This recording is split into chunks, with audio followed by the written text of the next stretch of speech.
From Illinois Public Media News, this is 217 Today. I'm Kimberly Schofield. It's Thursday, May 16th. Coming up, a Chicago woman who was one of the first advocates to help migrants in the city is having a hard time finding a path to stay in the United States due to backlogs with the federal office that oversees immigration. That story in just a few minutes, but first, these headlines. Illinois families living under the federal poverty line can get extra help feeding their kids during summer vacation. Esther Yunjin-Kang reports. More than 1 million children in the state are eligible to get a benefit card with $120. Cameron Matson is with the Greater Chicago Food Depository. A lot of our young neighbors rely on meals that they receive at school. And so for years we've known that summer is a vulnerable time for children. Families can enroll through their schools or at wegotyouillinois.org before summer break. Esther Yunjin-Kang, WBEZ News.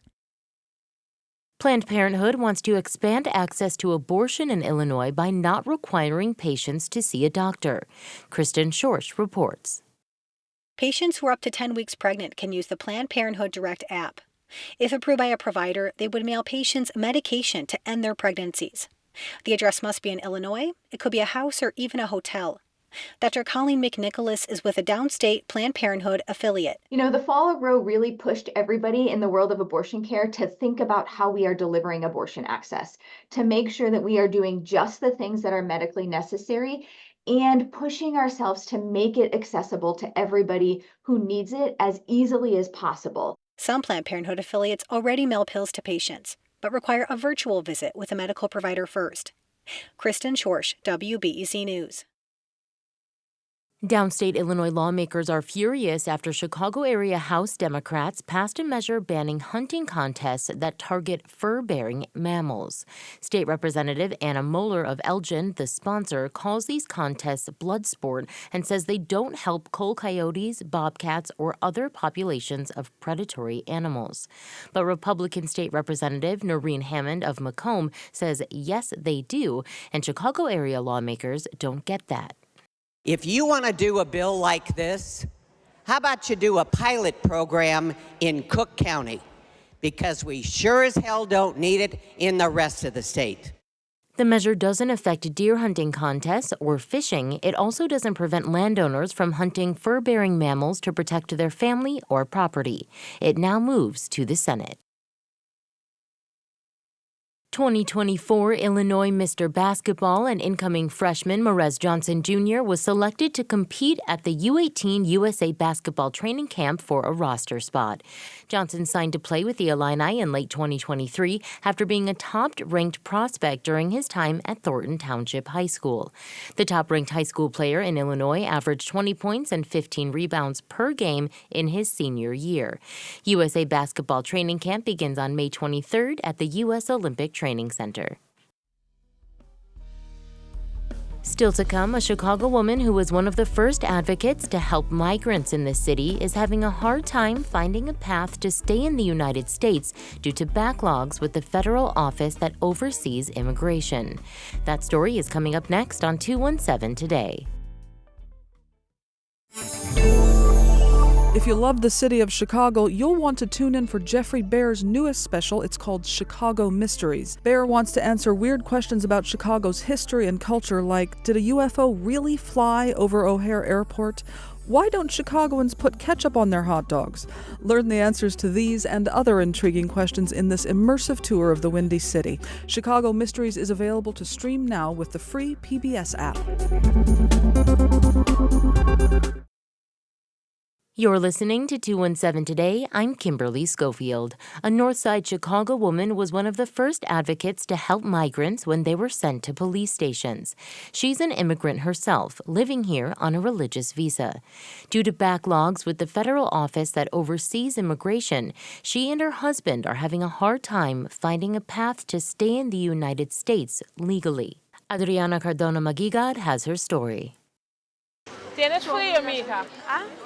In the fall of 2022, on a cool Friday night, Louisette Kral was out and about on Devon Avenue on the sidewalk outside her small church.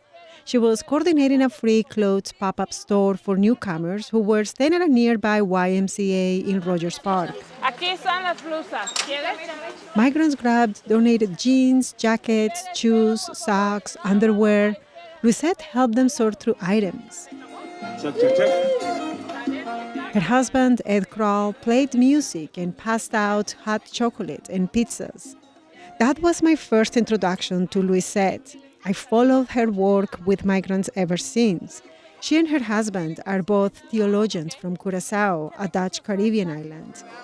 Luisette often jokes and quickly makes fun of her unique background. Dutch is my first language. I am the first black Dutch that you meet, don't I? I know. Yo soy de la isla Curaçao.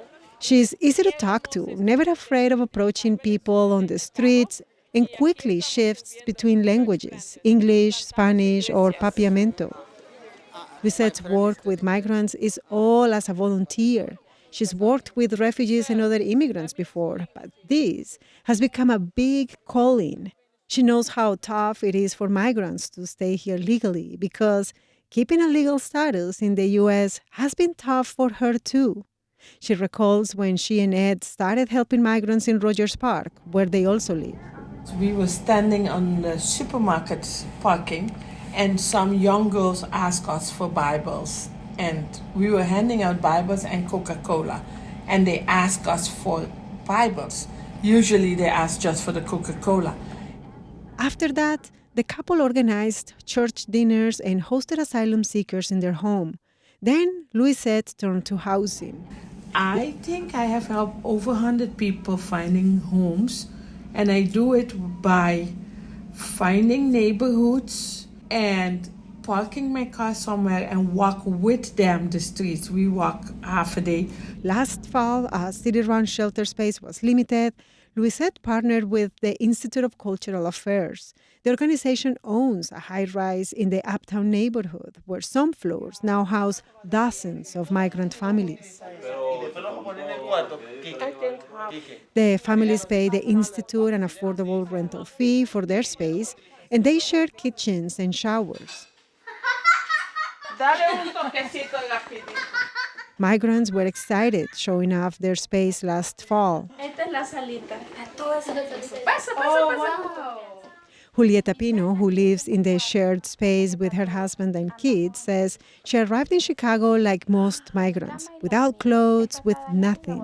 Yo llegué aquí a Estados Unidos y llegué como todos inmigrantes. Yo llegué sin ropa, sin nada, y me dijeron de la iglesia, fui un día. Someone told her about Luisette's free store and the church. She went and felt welcomed. She says she's far away from her family, but now has a community. Que es algo acogedor, que tienes como un grupo de amigos, llegas, tienes con quien But the hablar. type of support that Luisette and her husband offer may be coming to an end. The Kralls have maxed out extending their religious visa.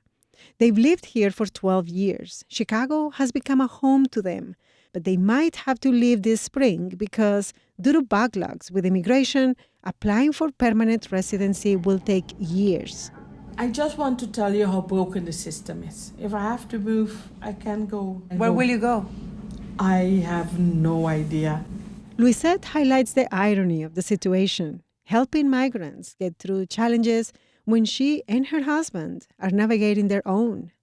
Adriana Cardona-Maguigad, WBEC News. And finally, in your forecast, meteorologist Andrew Pritchard says today will be mostly cloudy with showers and thunderstorms likely and a high of 76 degrees. That's it for today. 217 Today is produced by Stephanie Mosqueda. Reporting today contributed by Esther Yunji Kang, Kristen Schorsch, Alex Degman, Colin Highslope, and Adriana Cardona-Maguigad. Music by the Kilbourne Alley Blues Band. Reginald Hardwick is our news director. I'm Kimberly Schofield. 217 Today is a production of Illinois Public Media. Thanks for listening, stay safe, and we'll talk to you again tomorrow.